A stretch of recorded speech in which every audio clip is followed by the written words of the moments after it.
ঘোষণা ব্যক্তির পরিবর্তনের মাধ্যমে দেশের শান্তি আসতে পারে না যদি নীতির পরিবর্তন না হয়, যদি চরিত্রের পরিবর্তন না হয়। সুতরাং আগামী নতুন বাংলাদেশ গঠন হলে একজন নীতিবান, একজন নীতিবান, একজন চরিত্রবান, একজন দিনদার তাকওয়াবান নেতৃত্বের বিকল্প নাই। সেই হিসাব যদি করতে চাই, একটা ছোট্ট দৃষ্টান্ত দিয়ে আমি শেষ করছি। 5ই আগস্টের বিপ্লবের পরে তারা এদেশ লুটপাট করবে, জুলুম করবে, নির্যাতন করবে, সেটা প্রমাণ আমরা পেয়ে গেছি। 5 তারিখ রাত্র থেকে জুলুমের নির্যাতন অপোজিট আওয়ামী লীগের মতো কারা জানি ময়দানে নেমে গেছে, আমরা তাদের নাম বলবো না। কিন্তু পিশাচ চরমরা এত বড় ভূমিকা রাখার পর ইসলামী আন্দোলনের কোন নেতা কর্মী কোন জায়গায় লুটপাট তো করে নাই, বরং হিন্দুদের মন্দির পাহারা, রাস্তায় ট্রাফিকের দায়িত্ব পালন, দুর্যোগপূর্ণ মানুষের কাছে যাওয়া, হাসপাতালে দৌড়াদৌড়ি করা, আহত নিহতদের খোঁজ খবর নেওয়া পিশাচ চরমরার নেতৃত্বে আমরা করেছি। সুতরাং নতুন ভাবে ভাবতে হলে এদেশে ওই দুর্নীতিবাজ সন্ত্রাস চাঁদাবাজকে দূরীভূত করতে হলে ইসলামী শাসনের বিকল্প নাই। আর ইসলামী শাসনের জন্য একজন যোগ্য আল্লাহওয়ালা নেতৃত্ব দরকার। যত নেতা বাংলাদেশে আছে আল্লাহওয়ালা এবং দিনদার এবং যোগ্য নেতার মাপকাঠিতে আমার আমির পিশাচ চরমরার বিকল্প নেতা বাংলাদেশে নাই। কথা ঠিক না? আসুন আগামী সংসদ এদেশ ইসলামের সংসদ হোক, ওলামায়ে কেরাম ইসলামী দল এক অভিন্ন হয়ে একটি আওয়াজ তুলে সেই দোয়াও করি। পাশাপাশি আমরা ইসলামী আন্দোলন, ছাত্র আন্দোলন, যুব আন্দোলন, শ্রমিক আন্দোলন, আইনমা পরিষদ সহ সকল সহযোগী সংগঠন, তিনি সংগঠনের ভাই বোনদেরকে হাতে পায়ে ধরে অনুরোধ করছি, এখন ডোর টু ডোর, ঘর টু ডোর ভাইদের কাছে গিয়ে এখন ইসলামের দাওয়াত পৌঁছায় দেওয়ার জন্য আমরা কারা কারা নিয়াত করতে পারি ইনশাআল্লাহ। আল্লাহ আমাদের তৌফিক দান করুন। সবাইকে ধন্যবাদ।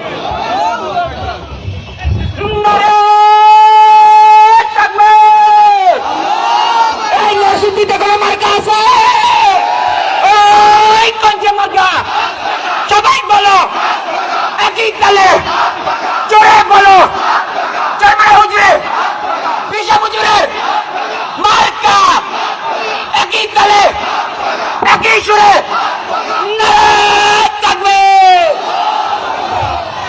সংগ্রামী উপস্থিতি, ইসলামী আন্দোলন বাংলাদেশ নরসিংদী সহ থানা উপশাখার উদ্যোগে আয়োজিত আজকে গণসমাবেশে এ পর্যায়ে বিশেষ অতিথির গুরুত্বপূর্ণ ভাষণ পেশ করবেন ইসলামী আন্দোলন বাংলাদেশের প্রেসিডিয়াম সদস্য অধ্যাপক আশরাফ আলী আকান্দ। বক্তব্য নিয়ে আসছেন অধ্যাপক আশরাফ আলী আকান্দ।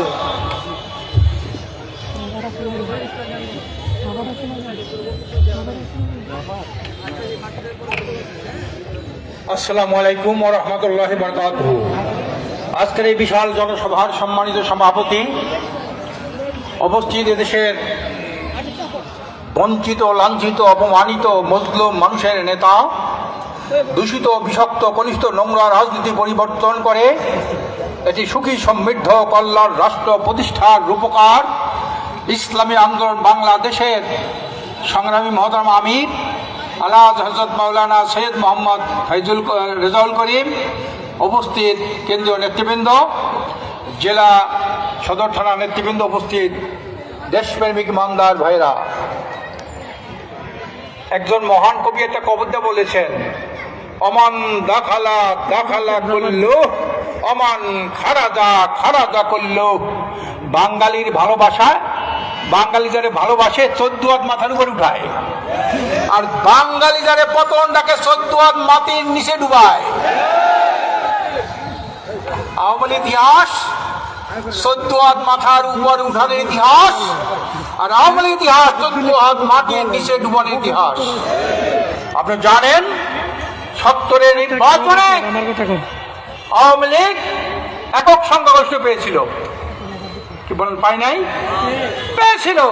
মানুষ তাকে মাথায় তুলেছিল।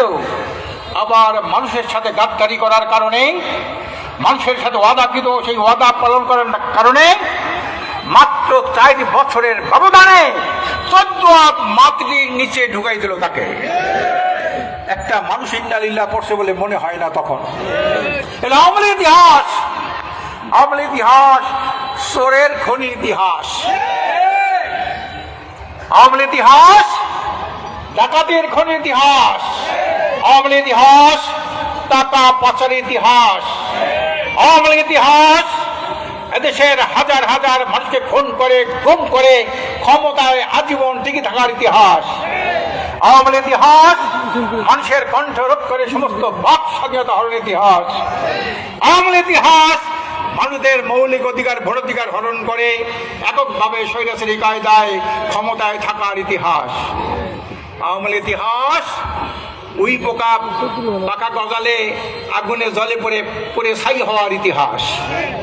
আওয়ামী লীগ মনে করছে আজীবন ক্ষমতায় থাকবে। এক একটা খালি তারা ভীষণ দেয়, ভীষণ 41 ভীষণ দিয়ে ভালো লাগছে, 41 সাল পর্যন্ত ক্ষমতায় থাকবে। কারণ ছাত্রলীগ যুবলীগের সাথে তারা বানাইছে পুলিশ লীগ, পুলিশ লীগ, বিশাল লীগ, বিজেপি থেকে শুরু করে প্রশাসন থেকে শুরু করে সকল তারা দলীয় লোক করছে। তারা চিন্তা করে তারা আজীবন ক্ষমতায় থাকবে। 41 সাল পর্যন্ত, আবার তখন 5 বছরের সাহায্য, তখন বলবে 51 সাল পর্যন্ত আমরা থাকবো। এই হলো আওয়ামী লীগের ইতিহাস। যে আওয়ামী লীগের একটা এই দেশ মানুষের জন্য একটা আজাবের নাম। আওয়ামী লীগ হলো একটা আজাবের নাম, আওয়ামী লীগ একটা গজবের নাম, আওয়ামী লীগ একটা ধ্বংসের নাম, আওয়ামী লীগ মানুষের ভোটাধিকার হরণের নাম, আওয়ামী লীগ মানুষের বাক স্বাধীনতা হরণের নাম। এই আজাব গজব থেকে আল্লাহ তাআলা এদেশে কোমলমতি কিছু ছাত্রদের উদ্যোগের কারণে তাদের রক্ত বুকে লজ্জিত করে হাজার হাজার মানুষ মারা যাওয়ার কারণে, শহীদ হওয়ার কারণে আজকে সমস্ত রাজনৈতিক দল ঐক্যবদ্ধভাবে সেই ছাত্রদের আন্দোলনে শরিক হয়ে আন্দোলনকে তীব্রতা বৃদ্ধি করে এই চিরতরে এই জালেম শহীদের পতন ঘটিয়েছে 5ই আগস্ট। কি বলেন, ঠিক না? এখন আমাদের কাজ কি? এই জালেমের পতন হয়েছে, স্বৈরাচারের পতন হয়েছে, এখন আমাদের কাজ কি? আবার কেউ ভোট ডাকাতি করে গেলে আমরা চাই, আবার রাষ্ট্রের টাকা কেউ চুরি করে গেলে আমরা চাই, আবার মিথ্যা মামলা দিয়ে হয়রানি করে গেলে আমরা চাই, আমরা চাই এদেশের হাজার হাজার কোটি টাকা লুট করে বিদেশে টাকা পাচার করা চাই? চাই না। আপনি এক ইমানদার এক ভুল 2 বার করে না। আপনি তেঁতুল গাছটা কিন্তু আমাশা করা যায়, মাদার গাছটা কিন্তু খালাসা করা যায়। দুর্নীতিতে যারা বারবার চ্যাম্পিয়ন হয়েছে, টাকা পাচারকারী যাদের অভ্যাস আছে, জনগণের সম্পদ চুরি করার যাদের অভ্যাস আছে, খুন করার যাদের অভ্যাস আছে, অভ্যাস পরিত্যাগ করা না পর্যন্ত এই দেশের ইমানদার দেশপ্রেমিক জনতাকে আহ্বান জানাবো, হয় ওদের চরিত্র পরিবর্তন করতে হবে, নাইলে ওরা চিরতরে ওদেরকে রাস্তা করে নিক্ষিপ্ত করা হবে। এজন্যে আমরা কি চাই? মরহুম শাহেখ রহমতুল্লাহ বলেছেন, শুধু নেতার পরিবর্তন নয়, নীতিরও পরিবর্তন চাই। শাহেখ চরমানি কি বলেন, ঠিক না? আমরা ভালো নেতা চাই, ভালো নীতি চাই, এছাড়া জাতির মুক্তি নাই। ভালো নেতা চাই, ভালো নীতি চাই, বলেন ভালো নেতা চাই, ভালো নীতি চাই, এছাড়া জাতির মুক্তি নাই। এইখানে তো আপনারা ভুল করেন। মাছ কিনতে গেছেন, আপনি পচা মাছ কেনেন না তাজা মাছ কিনেন? তরকারি কিনতে গেছেন, বাসি তরকারি না তাজা তরকারি? ডাক্তার দেখাইবেন, ভালো ডাক্তার না খারাপ ডাক্তার? উকিল ধরতে গেছেন, ভালো উকিল না খারাপ উকিল? দল কোনটা করবেন? ভালো দল না খারাপ দল? আমি সাহায্য বলতে পারি, বাংলাদেশে যত নেতা রয়েছে তার মধ্যে সর্বোত্তম নেতা আমাদের নেতা, আপনাদের নেতা পিসের চরমরাই। আমি চ্যালেঞ্জ দিয়ে বলতে পারি, বাংলাদেশে যত দল রয়েছে সকল দলের মধ্যে সর্বোত্তম দল ইসলামী আন্দোলন বাংলাদেশ।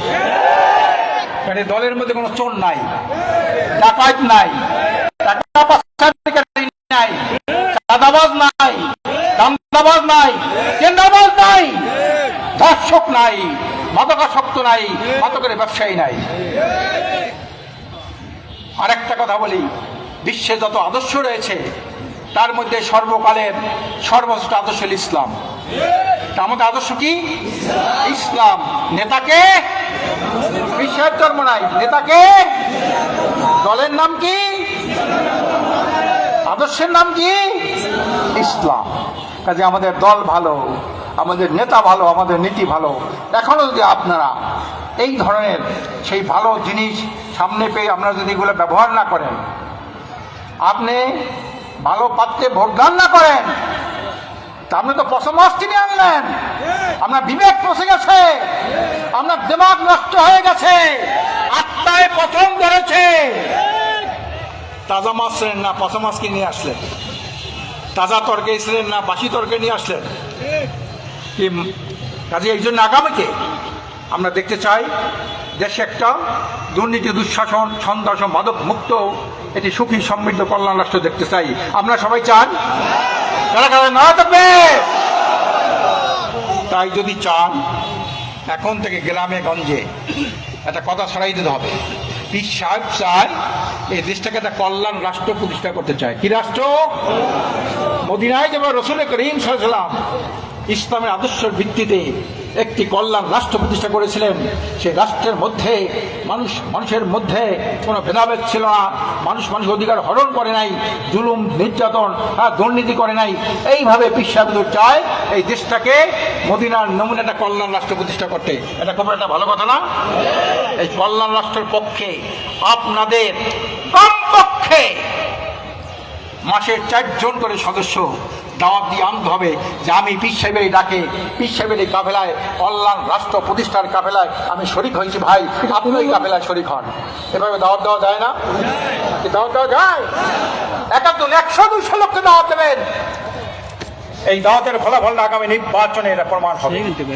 বলেন ঠিক না? এখানে হাত জাগাইলেন, স্লোগান দিলেন, বিশ্ববিদ্যালয়ের দোয়া নিলেন, কিন্তু কাজটা করলেন না। জনগণ যার সাথে, রাষ্ট্র কিন্তু তার সাথে। জনগণ যার সাথে, রাষ্ট্র তার সাথে। বোঝেন? কিন্তু রাজনীতিটা বুঝতে হবে। কাজে এখন আমাদের কি করতে হবে? জনগণের মধ্যে কি করতে হবে ভাই? দাওয়াতি কাজ করতে হবে নাকি? একটা সমাবেশ করেই শেষ আমাদের। আজকের এই সমাবেশটা করলাম, 3 মাস নাক টেনে ঘুমাবো, যে বিশাল একটা সমাবেশ করছি, এই আত্মতৃপ্তিতে আমরা 3 মাস ঘুমাবো নাকি? আজকের সন্ধ্যা থেকে মিটিং সারার পর থেকে কল্যাণ রাষ্ট্র প্রতিষ্ঠার পক্ষে আমাদের ভাইদেরকে দাওয়াত দিতে হবে না? দাওয়াত দেবো নাকি? দাওয়াত দেবো সবাই? তারা রায় থাকবে, রায় থাকবে। দেখা যাক আগামী 3 মাসের মধ্যে দাওয়াত দেওয়ার মাধ্যমে 1 লক্ষ লোকের একটা সমাবেশ করতে হবে। তাহলে বলবো যে নরসিংদে একটা গণ অভ্যুত্থান সৃষ্টি হয়েছে, একটা গণ বিস্ফোরণ ঘটেছে। কি পারবো তো নাকি? এখান থেকে সবাই 4 জন লোককে দাওয়াত দিলে, একজনের 4 জন, 3 মাসে 12 জন। এখানে যদি কত হাজার লোক থাকেন আপনারা, যদি 20,000 লোক থাকেন, তাহলে 20-12 কত 3 লাখ লোক হয়। কি বলেন ঠিক না? কি পারবেন নাকি? না কথা বলে গেলেন? যারা কথা আমল করে না, শুধু শোনে, শোনা উল্লাহ। আমি এক সময় তাবলিগ করতাম, তাবলিগ এক মুরব্বী আসলে খুব ভালো, উনি বলতেন এদেশে তো শোনা উল্লাহ আছে, বকা উল্লাহ আছে হাজার হাজার, যারা বক্তৃতা দেয় বক্তা, আর শোনা উল্লাহ আছে লাখ লাখ, শোনে শ্রোতা, কিন্তু করমূল্যের অভাব। করমূল্যের অভাব। এদেশে বকা উল্লাহ আছে, শোনা উল্লাহ আছে, কিন্তু করমূল্যের অভাব। এই করমূল্য যতদিন পর্যন্ত না হবে, ততদিন পর্যন্ত এই দেশকে আমরা একটা কল্যাণ রাষ্ট্র প্রতিষ্ঠা করতে পারবো না। এই কাজটা করবেন তো নাকি? মাসে কয়জন? 3 মাসে কয়জন? তাহলে এই নিয়ে একটা সমাবেশ করলে কত হয়? কি একটা গণঅভ্যুত্থান ঘটে যায় না নরসিংদীতে নাকি? যায় কিনা? করবো কিনা? পারবো কিনা? দেখা যাক খালি শোনা উল্লাহ আর বকা উল্লাহ না আসলে করম উল্লাহ।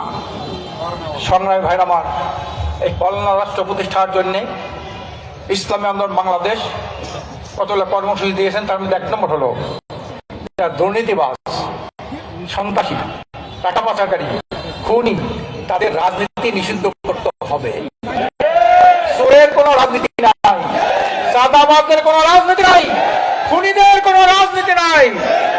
এই রাজনীতি তাদের নিষিদ্ধ করতে হবে। 2 নম্বর হলো আমরা পিয়ার পদ্ধতিতে নির্বাচন চাই।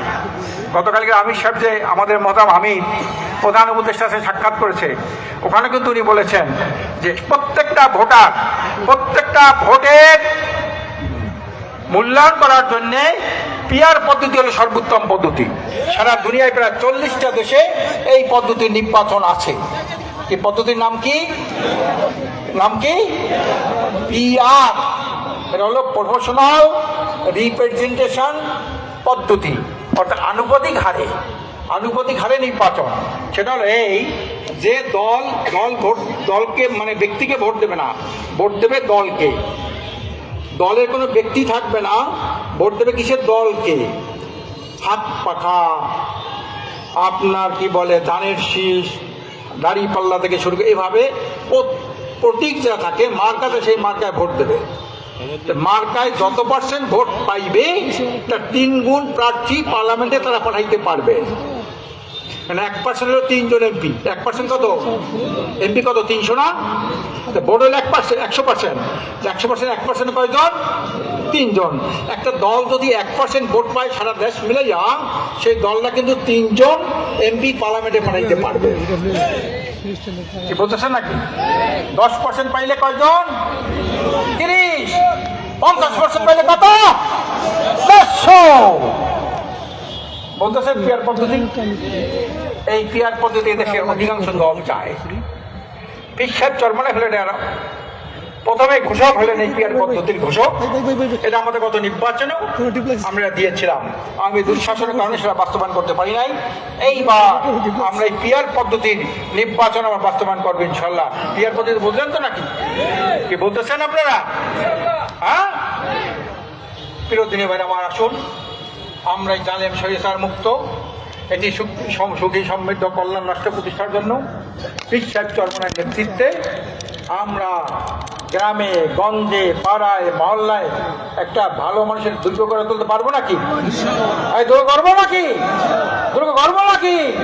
3 মাসের মধ্যে নেতাদের বলে গেলাম, কর্মীদের বলে গেলাম, 3 মাসের মধ্যে এই নরসিংদে একটা গণঅভ্যুত্থান ঘটানো লাগবে। লক্ষ লক্ষ মানুষের একটি বিশাল সমাবেশ ঘটিয়ে আমরা জনগণকে মুক্তির বার্তা দিতে চাই। বিশ্বাসের নেতৃত্বে আগামীতে আমরা একটা সুখী সমৃদ্ধ কল্যাণ রাষ্ট্র প্রতিষ্ঠা করতে চাই। পারবো তো? নয় করবে।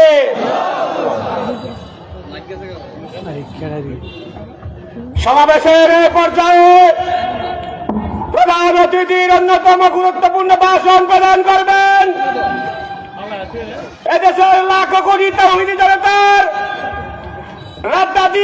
রাজনৈতিক আবার বৈষম্য বিরোধী ছাত্র আন্দোলনের অন্যতম অভিভাবক, ইসলামী আন্দোলন বাংলাদেশ এর সংগ্রামী আমির মুফতি সৈয়দ মোহাম্মদ রেজাউল করিম বক্তব্য রাখবেন। মুফতি সৈয়দ মোহাম্মদ রেজাউল করিম। পীর সাহেব চরমনাই।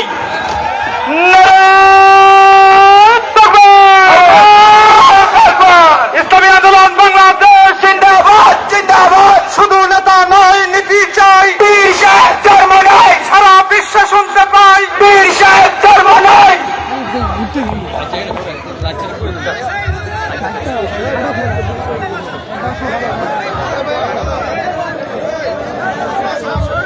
আসসালামু আলাইকুম ওয়া রাহমাতুল্লাহি ওয়া বারাকাতুহু। আলহামদুলিল্লাহি ওয়া কাফা ওয়া সালামুন আলা ইবাদিহি মুত্তাকিন। আম্মা বা'দ। فأعوذ بالله من الشيطان الرجيم. بسم الله الرحمن الرحيم. ظهر الفساد في البر والبحر بما كسبت أيدي الناس. صدق الله العلي العظيم. সবাই দুরূদ শরীফ পড়ি। আল্লাহুম্মা সাল্লি আলা সাইয়্যিদিনা ওয়া হাবিবিনা ওয়া মাওলানা মুহাম্মদ সাল্লাল্লাহু আলাইহি ওয়া আলা আলিহি ওয়া আসহাবিহি ওয়া বারাকা ওয়া সাল্লাম। ইসলামী আন্দোলন বাংলাদেশ নরসিংদী পৌরসভা কর্তৃক আয়োজিত আজকে সমাবেশের সভাপতি, মঞ্চে কেন্দ্রীয় সম্মানিত প্রেসিডিয়াম সদস্য সহ দপ্তর সম্পাদক এবং জেলা বিভিন্ন পর্যায়ের দায়িত্বশীল, সামনে বিশেষ করে যারা উপস্থিত হয়েছেন, ইসলাম, দেশ, মানবতার পক্ষে যারা ভূমিকা পালন করবেন, সেই ভবিষ্যৎ কল্যাণ রাষ্ট্র প্রতিষ্ঠার মন মানসিকতা নিয়ে আমরা উপস্থিত হয়েছি, সকলকে ধন্যবাদ জানিয়ে আমার আলোচনা শুরু করছি। আলোচনা শুনতেছিলেন, আল্লাহ কবুল করলে আরো শুনব। তবে প্রথম অবস্থায় আমি আপনাদেরকে বাংলাদেশের 53 বছরের ইতিহাস, যাদের মাধ্যমে দেশ চলছিল, একবার দুইবার নয়, এই ছোট্ট একটা সুন্দর বাংলাদেশ, এদের পরিচালনায় একবার নয় 5 বার 4 বার বিভিন্ন পর্যায়ে চুরির দিক থেকে, দুর্নীতির দিক থেকে ফার্স্ট হয়েছে।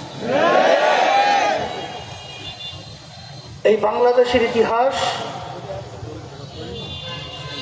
কিছুদিন আগে যে সরকার পতন হলো, আমরা বলেছি বিভিন্ন সময়, আজকেও বলছি যে 5ই আগস্ট আমরা আবার স্বাধীনতা পেয়েছি। অনেকে প্রশ্ন করতে পারে, হুজুর আবার স্বাধীনতা পেলাম মানে? 53 বছর আগে তো স্বাধীনতা বাংলাদেশ আমরা পেয়েছি, আবার নতুন স্বাধীনতা কি? আমরা বলতাম বাংলাদেশ স্বাধীন, কিন্তু আসলে মূলত আমরা ছিলাম পরাধীন। ওই আলোচনা লম্বা আমি বেশি না করে এখন আপনাদের সামনে যে আয়াত শরীফ আমি তেলাওয়াত করেছি, প্রথম আয়াতের ভিতর আল্লাহ রাব্বুল আলামিন বলেছেন, স্থল ভাগে এবং পানীয় ভাগে যত বিপদ আপদ মুসিবত তোমাদের হাতের কামাই। 53 বছর বাংলাদেশের স্বাধীনতার ইতিহাসে বারবার আমরা যাদেরকে সমর্থন দিয়ে ক্ষমতায় পাঠিয়েছিলাম, আমরা তাদের থেকে যা চেয়েছিলাম আসলে বাস্তবে তা আমরা পাইনি। বরঞ্চ আমরা যা পেয়েছি, যেটা ইতিহাস তাম দুনিয়ার মধ্যে কলঙ্ক হিসেবেই আমরা পেয়েছি। এর পরিবর্তন আমাদের কি করতে হবে? কারণ আল্লাহ রাব্বুল আলামিন অন্য আয়াতে বলেছেন, যে জাতির নিজেদের ভাগ্যের পরিবর্তন তারা না ঘটায়, ওই জাতির ভাগ্যের পরিবর্তন আমি ঘটাই না। সেই হিসাবে আমি বলবো, দুনিয়াতে শান্তি, আখেরাতে মুক্তি, তার একমাত্র নীতি আদর্শ গ্রান্টি হলো ইসলাম। অনেক মুসলমান আমার ভাইয়েরা আছে, আমার মা বোনেরা আছে, ইসলামের কথাটা শুনলে তাদের কাছে ভালো লাগে না। ইসলাম একটা আরবি শব্দ, বাংলা অর্থ হলো শান্তি। এইটা শুনলে আমাদের কাছে ভালো না লাগার কারণ কি?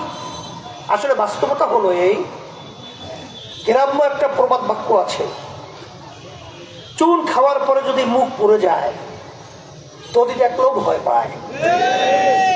ইসলাম আসলে মানুষের শান্তির জন্য। ইসলাম শুনলে মানুষ ভয় পাবে কেন? আসলে বাস্তবতা হলো এই যে কিছুদিন আগে যে সরকার পতন হলো, দিনকে রাত্র বানিয়ে, রাত্রকে দিন বানিয়ে, মিথ্যার উপরে এমন ভাবে প্রচার করতে মনে হয় যে এইটাই সত্য। কি বাস্তবতা আছে না নাই? আসলে ইসলামের বিরুদ্ধে তাম বিশ্বের মধ্যে ইসলাম বিদ্বেষী চক্র পরিকল্পিত ভাবে এমন ভাবে মিথ্যা প্রচার করেছে, যে প্রচারের মাধ্যমে ইসলামের কথা শুনলে আমাদের ভয় হয়। আসলে বাস্তবে কি ইসলাম কি ভয়ের জিনিস? যেমন একটা উদাহরণ দিলে আপনারা বুঝবেন সংক্ষেপ। ইসলামের ভিতরে একটা আইন আছে, চুরি করলে হাত কেটে দাও। এটা শুনলে ভয় পায় না? তাহলে বাংলাদেশে তো সিংহবাগী যারা তাই হাত কাটা লাগবে। আসলে বাস্তবতা হলো ইসলাম সব চোরের হাত কাটার নির্দেশ কিন্তু দেয় নাই। চোর দুই প্রকার, একটা অভাবী চোর আর একটা স্বভাবী চোর। অভাবীকে বলে উপায় নাই, অন্যায় চুরি করছে, এই হলো অভাবী চোর। একটা লোক তার অভাব নাই, সে চুরি করছে, এটা কি স্বভাবী চোর। আমাদের বাংলাদেশে এমপি মন্ত্রীরা সব তো অভাবী চোর। আসতে বলে হ্যাঁ, সব স্বভাবী চোর না? ইসলাম বলছে স্বভাবী চোরদের হাতকে কেটে দাও। যদি এইভাবে এই স্বভাবী চোরদের একটা হাত কাটা হতো, বাংলাদেশের টাকা বিদেশে পাচার হতে পারত।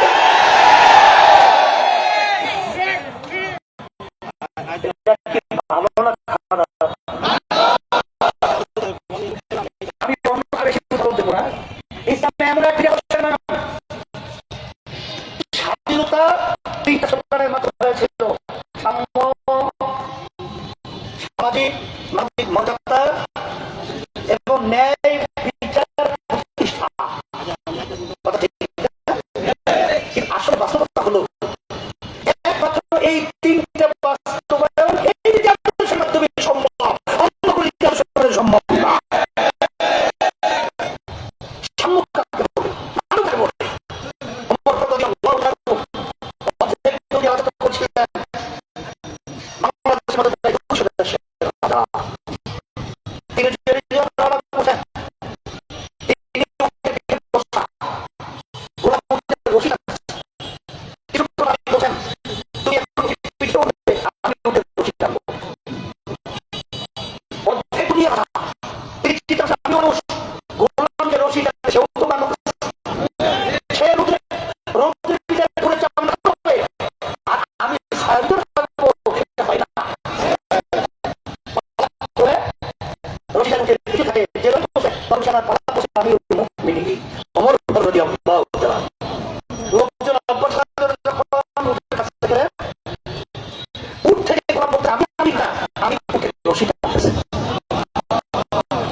এর নাম হলো সাম্য, এর নাম হলো মানবতা, এর নাম হলো ন্যায়িক প্রতিষ্ঠা।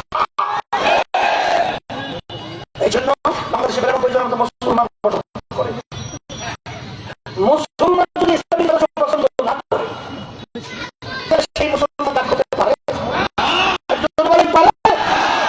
এই জন্য একটা বলতেন, সম্পর্কে ইঞ্জিনিয়ার ভালো জানে কোন পাইপে মোবিল ঢুকাতে হবে, তৈল ঢুকাতে হবে। কেউ যদি মোবিলের পাইপে তৈল ঢুকায়, ইঞ্জিন বাস্ট। মানুষ কে সৃষ্টি করেছেন? কোন নীতি আদর্শ অনুযায়ী চললে মানুষ ভালো থাকবে, দুনিয়াতে আখিরাতে মুক্তি পাবে, কে ভালো জানে? এই জন্য আমার ভাইদেরকে বলবো যে শোনেন, অন্য অন্য দল এবং ইসলামী দল এবং ইসলামের ভিতরে পার্থক্যটা কি?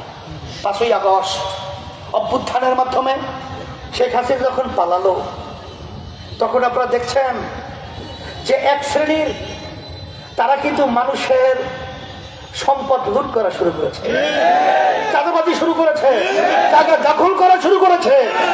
আর ওই অবস্থায় ইসলামী আন্দোলন বাংলাদেশ, তার সহযোগী সংগঠন, তারা সংখ্যালঘুদের এই মন্দির পাহারায় লিপ্ত আছে। এই বিজাতিদের গির্জা সহ তাদের জানমাল হেফাজতের দায়িত্বে নিয়োজিত আছে। রাস্তার ভিতরে মানুষের যানজট কষ্ট লাগাবার জন্য তারা ট্রাফিকের সিগন্যালের দায়িত্ব পালন করছে। এই হলো পার্থক্য। এই জন্য আমার ভাইদেরকে বলবো, আল্লাহ যেন আমাকে ইসলামী নীতি আদর্শের উপরে, হ্যাঁ তাই বলতেছি যে এখানে আল্লাহর কাছে আল্লাহ যেন এই নীতি আদর্শের উপরে রাখে। কারণ আমাদের কাছে বহু এমপির লোভনীয় অনেক অপার, মন্ত্রী হওয়া সম্পদের অনেক অপার কিন্তু আমাদের কাছে আছে। কিন্তু আল্লাহর রহমতে আপনাদের দয়ায় আমরা রাজনীতি করি দুনিয়াতে শান্তি আখিরাতে মুক্তির লক্ষ্যে। সেই হিসাবে আজকে ভারত আমাদের পাশের রাষ্ট্র, আমরা তাদেরকে বন্ধু সুলভ এবং আমাদের সাথে সম্পর্ক ভালো থাকবে এটা আমরা আশা করছি। কিন্তু তাদের আচরণ 53 বছর স্বাধীনতার বয়সে কখনোই আমাদের স্বার্থ তারা দেখে নাই, তাদের স্বার্থই তারা সবসময় দেখেছে। আজকে পানি ছেড়ে দিয়ে আন্তর্জাতিক আইন লঙ্ঘন করে আজকে বাংলাদেশকে জেলাগুলো এরকম ডুবিয়ে আমার ভাইদেরকে মা বোনদেরকে, আমি যখন কয়েকদিন আগে গেলাম সেখানে একটা অবস্থান আমাকে দেখাই দিয়েছিল একজনে, যে একটা বাচ্চা সেখানে পাতিলের ভিতরে রাখা, বাচ্চার বাপ মা সব মারা গেছে, শুধু বাচ্চাটাই বেঁচে আছে। এটা কি আমাদের সঙ্গে বন্ধু সুলভ আচরণ? এটা কি বন্ধু সুলভ আচরণ? আমরা ভারতকে বলবো যে আজকে আমাদের উপরে যে নির্যাতন চালিয়েছেন, আমরা আপনাদের উপরে ওই ধরনের বলতে চাই না, কিন্তু বাংলাদেশের মানুষ সজাগ রয়েছে, অন্যায়ের বিরুদ্ধে জান রক্ত দেওয়ার জন্য তৈরি আছে। সবাইকে ধন্যবাদ জানিয়ে, আর আমার ডাকুন সবচেয়ে বলেছেন যে আমরা দাওয়াত কার্যক্রমটা বাড়াবো, যদি না তাহলে আমি তো চাইবো। আর এই নরসিংদী ইসলামের জন্য একটা ঘাঁটি।